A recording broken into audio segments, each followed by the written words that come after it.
L'année 2015 s'est terminée par un feu d'artifice d'annonces et de décisions sur l'avenir des transports dans le Grand Genève. Partant des Nations, croisant le Céva à Cornavin et Lancy-Pont-Rouge, le tram 15 s'étendra bientôt au-delà des Palettes.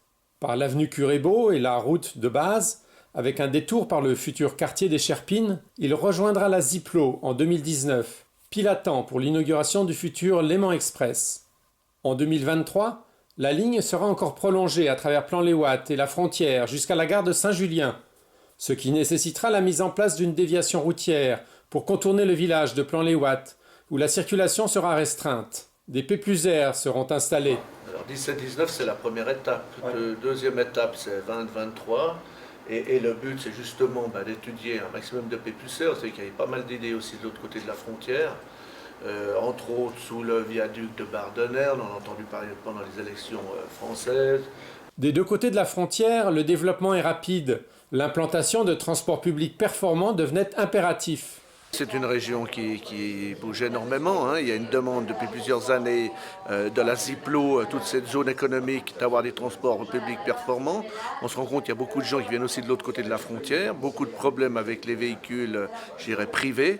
Donc on doit desservir cette région, sans parler bien entendu encore de tout le grand projet des Cherpines. Plusieurs centaines de logements, plusieurs milliers d'emplois, 5000 emplois dans les 5 ans à venir, rien que pour la Ziplo. Donc c'est une région qui bouge, c'est la ville qui a tendance un petit peu à monter. Donc on doit prendre de l'avant pour répondre à cette demande avec des transports publics performants.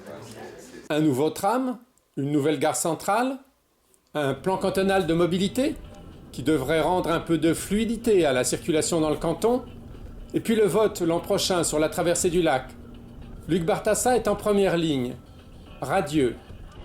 Beaucoup de décisions importantes, surtout beaucoup de succès, puisque vendredi on a fait passer le projet TESA, on a fait passer le projet de loi sur la mobilité, et aujourd'hui c'est la gare de Genève en souterrain, choix du Parlement, du gouvernement et surtout de la population, avec des coûts qui ne diffèrent pas énormément. Pour nous, on s'en tient à l'enveloppe plus ou moins, établie pour obtenir le top pour Genève. Après 2 ans de négociations ardues, l'accord du canton, de la ville, des CFF et de la Confédération permettra de financer l'extension souterraine de la gare Cornavin. Sauf qu'on est à Genève et qu'une voix discordante, en l'occurrence vaudoise, se fait entendre.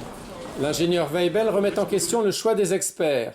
Selon lui, on pourrait se passer de ces coûteux travaux souterrains en reliant directement l'aéroport à la Suisse à partir de My pour seulement ensuite arriver à Cornavin, ou vice-versa.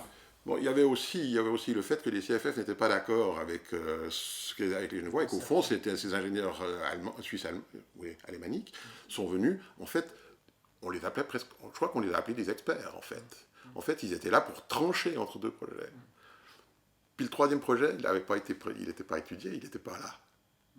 Il fallait trancher, dire si la solution souterraine, combien elle coûtait de plus que la solution machin. Et il manquait un projet, c'était celui où on ne faisait rien. Voilà.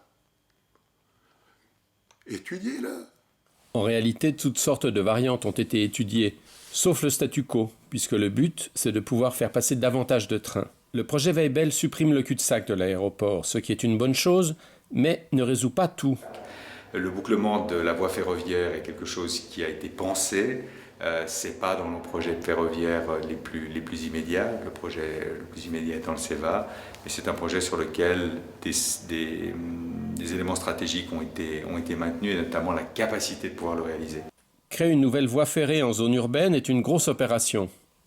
Il faut évidemment avoir tous les investissements qui vont avec. On voit très bien dans la construction actuelle du Céva.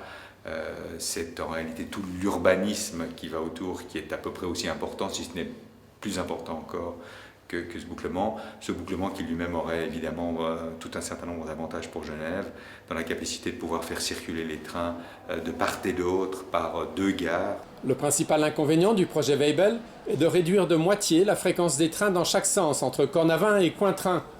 Qui dit moins de fréquence dit moins de passagers. Cela n'est pas le but, puisqu'on veut au contraire développer l'accès à l'aéroport par le train. Tout le monde peut avoir des idées sur du développement. Il s'agit de savoir dans quelle temporalité on s'inscrit. Aujourd'hui, nous avons ficelé la gare souterraine de Cornavin, qui est un projet qui va se réaliser à court terme. d'autres idées existent, d'autres idées peuvent exister et peut-être qu'elles se réaliseront. Mais à court terme, je pense qu'aujourd'hui, c'était la seule option qui est techniquement faisable. Dans le projet Weibel, la durée du trajet entre Genève et la Suisse, ou vice-versa, serait allongée d'une douzaine de minutes pour un train sur deux, puisqu'on passerait par l'aéroport.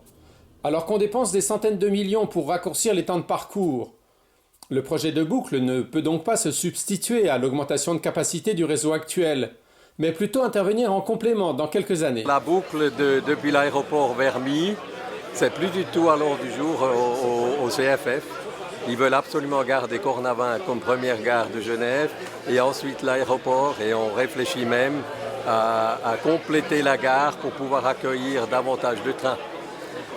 Donc moi je pense que là, la boucle de My, elle est assez loin. L'autre atout du projet Weibel, c'est de comporter également un volet autoroutier. Nous y reviendrons.